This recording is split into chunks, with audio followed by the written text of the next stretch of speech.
বিকেল বেলা সবে মাত্র রাতের রান্না শেষ করলাম, গোসল করতে ঢুকবো ঠিক এমন সময় রহিমা কাকি দৌড়াতে দৌড়াতে এসে হাঁপাতে হাঁপাতে বলল, মারে তোর কপাল পুড়ে গেছে, তোর স্বামী নাকি পার্কে কোন মেয়ের সাথে খারাপ অবস্থায় ধরা পড়েছে, পুলিশ নাকি ওদের বিয়েও দিয়ে দিয়েছে। কাকির মুখে এসব কথা শুনে আমি যেন অবাক হয়ে গেলাম। অবাক দৃষ্টিতে কাকির দিকে তাকিয়ে রইলাম আর ভাবতে লাগলাম এটা কখনোই হতে পারে না। কাকি হয়তো ভুল শুনেছে, আমার স্বামী কখনোই এরকম কাজ করতে পারে না। কাকির কথায় কোনো উত্তর না দিয়ে আমি ওয়াশরুমে ঢুকে গেলাম, কিন্তু ওয়াশরুমে ঢোকার পর আমার কেন জানি শুধু চিন্তা হচ্ছে, আসলে কি আমার স্বামী এরকমটা করেছে? না, এটা কখনো হতেই পারে না। আমার চিন্তাকে আমি বারবার ভুল প্রমাণিত করতে চেয়েছি। আমার গোসল করার মধ্যে কিছুক্ষণ পর কলিং বেল বেজে উঠলো। আমার গোসল সেরে আমি দরজা খুলতেই দেখি আমার স্বামীকে আর তার সাথে একটা মেয়েকেও। আমার ভাবনাগুলো যে এরকম ভাবে মিথ্যা প্রমাণিত হবে আমি কখনো ভাবতেই পারি। তারপর মেয়েটাকে নিয়ে ঘরে প্রবেশ করলো। এমন সময় আমার শাশুড়ি এসে বলল, কিরে বাবা, তোর নামে কি শুনেছি? আমি পুকুর ঘাটে কাপড় ধুইতেছিলাম, এমন সময় তোরা কাকি এসে আমাকে বললো তুই নাকি বিয়ে করেছিস। তারপর আমার স্বামী চোরের মতো মাথা নিচু করে সম্মতি জানালো। এতক্ষণে আমার মনের কোথাও আমার স্বামীর জন্য এক বিন্দু বিশ্বাস বেঁচেছিল। ভেবেছিলাম হয়তো বা আমার স্বামী বলবে ওটা ওর বউ নয়, ও বিয়ে করেনি, কিন্তু এখন আর কোনো আশা নেই। নিজেকে তখন বড্ড অসহায় মনে হচ্ছিল। আমার শাশুড়ি মা নতুন বৌমার কাছে গিয়ে বলল, বৌমা তো দেখতে বেশ, তোর পছন্দ তো খারাপ না, তুই তো এভাবে বিয়ে করতে গেলি কেন? আমাকে বললেই তো আমি তোকে সুন্দরভাবে বিয়ে করিয়ে দিতাম। আমি একটা দেয়ালের সাথে থ দিয়ে দাঁড়িয়ে রইলাম। আমাকে ওরা কিছু না বলেই ভিতরে চলে গেল। আমার কাছে কেন জানি এগুলো দুঃস্বপ্নের মতো মনে হলো। নিজেকে যেন বিশ্বাস করাতেই পারছি না যে এগুলো সত্যি বা আমি এগুলো সত্যি দেখতেছি। মনে হচ্ছিল ভয়ঙ্কর একটা স্বপ্ন। আমার এও মনে হচ্ছিল আমি যেন দৌড়ে ছুটে পালিয়ে যাই, কিন্তু আমার শরীর যেন চলছে না, আমার পা কেমন যেন আটকে অবশ হয়ে আছে। আর কিছুক্ষণ পর আমার শাশুড়ি মা আবার আসলো। আমাকে দাঁড়িয়ে থাকতে দেখে আমার শাশুড়ি রেগে গিয়ে বলল, কিরে মুখ পুরি, আমার ছেলেটাকে তো ধরে রাখতে পারিসনি, এখন আমার ছেলেটার সুখ দেখে ওরে তুই অভিশাপ দিচ্ছিস? শাশুড়ি মার কথার জবাব আমি আর খুঁজে পেলাম না। সত্যি তো আমি আমার স্বামীকে ধরে রাখতে পারিনি। যদি ধরেই রাখতে পারতাম তাহলে আজকের দিনটা আমার দেখতে হতো না। ওখানে আমি একটা মিনিটও না দাঁড়িয়ে আমি আমার রুমে চলে আসলাম। 1 ঘন্টার মধ্যে পুরো বাড়ির পরিবেশ কেমন যেন বদলে গেল। ফুল আর বাতি দিয়ে পুরো বাড়ি সাজানো হচ্ছে, সারা বাড়িতে খুশির আমেজ। আমার আর বুঝতে বাকি রইল না যে সমস্ত কিছু আমার শাশুড়ি মা নিজেই করছেন। তিনি আমাকে কোনো কালেই পছন্দ করতেন না। এই শেষ বয়সেও আমার শ্বশুরের সাথে আমার শাশুড়ির তিক্ততার সম্পর্ক ছিল। আমার বিয়ে হয়ে আসার পর থেকে আমি কখনো দেখিনি আমার শ্বশুরের সাথে আমার শাশুড়ি মিলেমিশে থাকে, তাও আবার আমার জন্য। কারণ আমার শ্বশুর আমাকে অনেক ভালোবাসতো। এ নিয়ে আমার শাশুড়ির সাথে প্রতিদিনই ঝগড়া ঝামেলা হতো, আর এ নিয়ে আমার শাশুড়ি আমাকে অনেক কথা শোনাতো। আর আমার শ্বশুর আব্বু যদি এর প্রতিবাদ করতে যায় তখনই তাদের সাথে ঝগড়া শুরু হয়ে যায়। আজকেও তার ব্যতিক্রম নয়। আজকেও আমার শ্বশুরের সাথে আমার শাশুড়ির প্রচন্ড ঝগড়া হচ্ছে, আর এজন্যই আমার শাশুড়ির চোখের বিষ ছিলাম আমি। আমার শাশুড়ির চোখের বিষ আমি, আমাকে সে কখনোই সহ্য করতে পারতো না। এই ভয়ে যদি তার ছেলে তার বউকে নিয়ে আলাদা হয়ে যায়, কিন্তু আমার স্বামীর সামনে সে আমাকে কখনোই অবহেলা করতো না, সবসময় আদর করতো, ভালোবাসতো।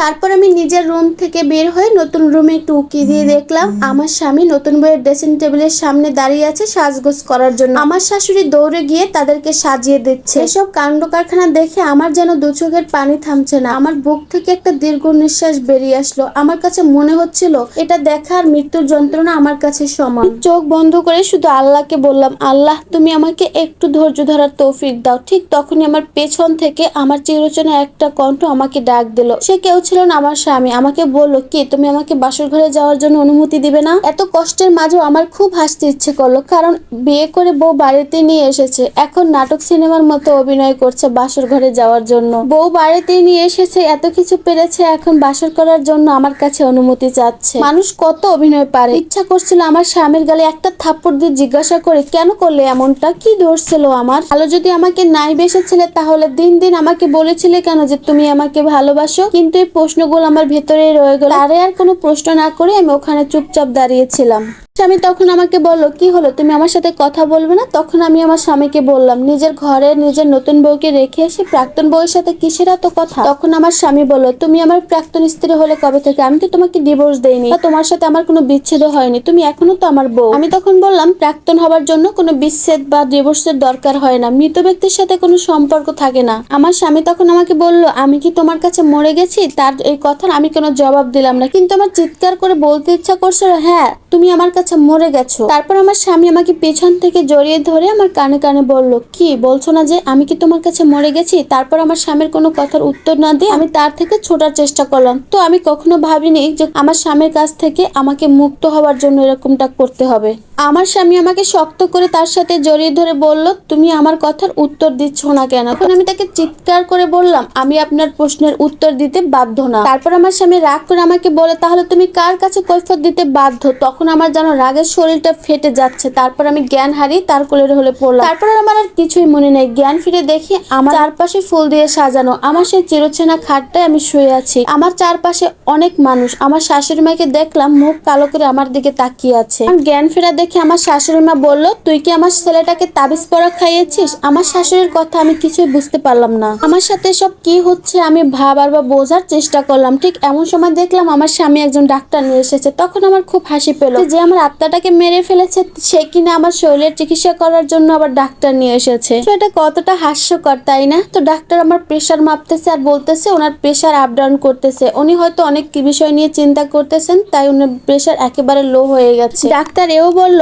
উনি অনেক মানসিক চাপ সহ্য করতে না পেরে জ্ঞান হারিয়েছিলেন। ওনাকে আর মানসিক চাপ দেওয়া যাবে না, যতটা পারেন হাসি খুশি রাখার চেষ্টা করবেন। এই বলে ডাক্তার আমার ঘর থেকে বেরিয়ে গেল। আমার স্বামী তখন রুম থেকে বের হয়ে গেল। তখন আমার শাশুড়ি রাগে কণ্ঠে বলতেছে, এই মেয়েটা কি আমার ছেলেটাকে তাবিজ করেছে নাকি জাদু করেছে? যদি এই মেয়েটাকে এতই ভালোবাসে তাহলে আরেকটা কেন বিয়ে করে নিয়ে আসলো? এই কথা বলে আমার শাশুড়ি আমার রুম থেকে বের হয়ে গেল। কিছুক্ষণ পর আমার স্বামী ওষুধ নিয়ে বাসায় ফিরলেন। তখন আমার শাশুড়ি আমার স্বামীকে বলল, কি হয়েছে তোর মতিগতি তো আমি কিছুই বুঝতেছি না, তুই কি করছিস এসব? তখন আমার স্বামী আমার শাশুড়িকে বলল, মা তোমার নতুন বৌমাকে গেস্ট রুমটা খুলে দাও। তখন আমার শাশুড়ি আমার স্বামীর মুখের দিকে হা করে তাকিয়ে রইল। তাদের এই কথা কিছুটা শুনতে পেরে আমি দরজার সামনে এসে সবটা শোনার চেষ্টা করলাম। তখন দেখলাম আমার শাশুড়ি রাগ করে আমার স্বামীকে বলতেছে, নতুন বউ কেন গেস্ট রুমে থাকবে? তাহলে তোর ঘরে কে থাকবে? তখন আমার স্বামী শান্ত কণ্ঠে বলল, এতদিন যে আমার ঘরে থেকেছে এখনো সেই থাকবে। আমার স্বামীর মুখে এই কথা শুনে আমি বিছানায় এসে শুয়ে পড়লাম। আমার শাশুড়িও রাগ করে সেখান থেকে চলে গেল। আমার স্বামীও তারপর আমার রুমে এসে দরজা বন্ধ করে দিল। তারপর আমার স্বামীকে আমি বললাম, আপনি নতুন বউকে রেখে আমার কাছে এসেছেন কেন? তখন আমার স্বামী বলল, নতুন বউ অনুমতি দেয় না তাই। আমার স্বামীর প্রতি তখন আমার খুব রাগ হচ্ছিল। আমার স্বামী আমার সাথে হেয়ালি করছে, এজন্য আমার খুব রাগ হচ্ছিল। রাগে আমি খাট থেকে উঠে অন্য পাশে গিয়ে দাঁড়িয়ে বললাম, আপনি আমার সাথে এরকম হেয়ালি করছেন কেন? সেটা ক্লিয়ার করে বলুন। তখন আমার স্বামী বলল, একটা মানুষ কয়টা বিয়ে করতে পারে তানিয়া? আমি তখন বললাম, যতবার ইচ্ছা ততবারই করতে পারে। আমার স্বামী আর কোনো কথা না বলে শুয়ে পড়লো। আমার আর এগুলো সহ্য হচ্ছে না। আমার স্বামীর এইসব উদ্ভল ঘটনা আমি আর নিতে পারছি না। তারপর আমি রাগ করে উঠে বিছানা থেকে নেমে এসে দাঁড়িয়ে রইলাম। আমার স্বামীও বিছানা থেকে নেমে আমাকে কোলে করে নিয়ে আবার বিছানায় শুয়ে দিল আর আমাকে বলল, কোথাও যাওয়া যাবে না বলছি তো। তখন আমি আর সহ্য করতে পারলাম না। আমার স্বামীকে জড়িয়ে ধরে আমি হু হু করে কেঁদে দিলাম আর মনে মনে ভাবলাম, সে যদি আমাকে নিয়ে এতটাই চিন্তা করে তাহলে দ্বিতীয় বিয়ে কিভাবে করলো? এটা ভাবতে ভাবতে তার বুকের মধ্যে যে কখন ঘুমিয়ে গেছি টেরে পাই। সকালবেলা উঠে দেখি আমার শরীর প্রচন্ড ব্যথা করছে। আমার স্বামীকে আশেপাশে কোথাও দেখতে পাচ্ছি না, জানি না সে কোথায় গেছে। মাথায় হাত দিয়ে দেখলাম প্রচন্ড জ্বর। কোন রকমে ফ্রেশ হয়ে রুম থেকে বের হলাম। আমাকে দেখে আমার শাশুড়ি বলল, এই কালনাগিনীটা আমার ছেলেকে কি তাবিজ করেছে কে জানে। আমার ছেলেটা একটু সুখে শান্তিতে থাকতে পারে না। আর বলল, এত সুন্দর একটা নতুন বউ রেখে শেষে কিনা এই কালনাগিনীটার সাথেই সারাটা রাত কাটালো। তো একটু পরই আমার স্বামী এসে ডাকলো। আমার স্বামীর কণ্ঠ শুনে নতুন বউ দৌড়ে ছুটে গেল। আমার স্বামী এসে বলল, ও আসলে আমার বউ না, ও হচ্ছে আমার বন্ধুর বউ। ওরা দুজন রিলেশন করতো, কিন্তু ওদের পরিবার এটা মেনে নেবে না, তাই ওরা পালিয়ে বিয়ে করেছে। কিন্তু নীলিমার পরিবার জানতে পারলে আমার বন্ধুর অনেক বড় ক্ষতি করে দিবে, তাই ওদেরকে আপাতত জানানো হয়নি ওদের বিয়ের ব্যাপারটা। তো আমি ভাবছি আমার বন্ধু আর বন্ধুর বউকে কিছুদিন আমাদের বাড়িতে রাখবো। আর আমাকে বললো, তোমাকে তো আমি নিজের জীবনের চাইতেও বেশি ভালোবাসি, কি করে তোমাকে রেখে আমি অন্য একটা বিয়ে করব? এটা তো জীবনে সম্ভব না।